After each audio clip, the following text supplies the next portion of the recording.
Dalam situasi dan kondisi saat ini yang memang harus kita budayakan adalah saling memberi nasihat dan saling meminta nasihat. Jadi memberi nasihat itu penting, meminta nasihat itu juga jauh lebih penting.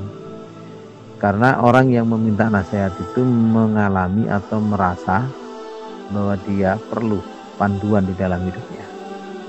Dan orang yang tidak membutuhkan nasihat, kan orang yang merasa lebih pandai daripada orang lain, kemudian orang itu muncul jiwa merendahkan orang lain, bahkan meremehkan orang lain, dan kemudian menolak kebenaran. Jadi kalau dalam kategorinya adalah batarul haq wa hum tunas, jadi menolak ya kebenaran dan kemudian meremehkan manusia.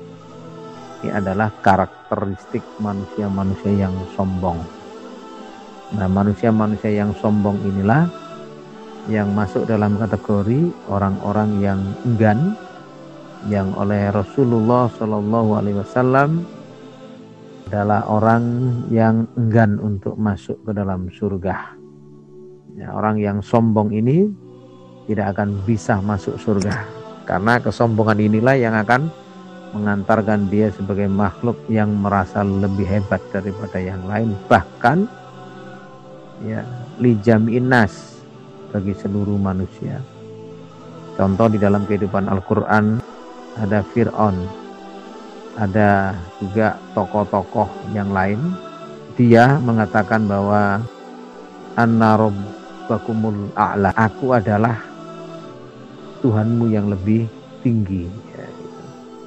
Jadi kadang kesombongan itu menghancurkan manusia itu sendiri. Kesombongan itu akan menghancurkan suatu kaum jika kaum itu sombong. Kesombongan itu akan menghancurkan satu negara jika penguasa negara itu sombong. Itu dalam bahasa hadis adalah selendangnya Allah, dan hanya Allah yang berhak sombong. Hanya Allah yang berhak sombong. Lalu atas dasar apa kemudian manusia itu ingkar, manusia itu sombong kepada Allah, padahal seluruh kebutuhan hidupnya Allah lah yang mencukupinya. Nah, disinilah ikhwanil kiram rahimakumullah, maka saling menasihati, mengingatkan kepada diri kita, mengingatkan kepada orang lain tentang fungsi kita diciptakan oleh Allah SWT sebagai hamba Allah, sebagai hamba yang di dalam Al-Quran ya, wa ma khalaqtul jinna wal insan illa liya'budun, tidak aku ciptakan jin dan manusia kecuali untuk beribadah.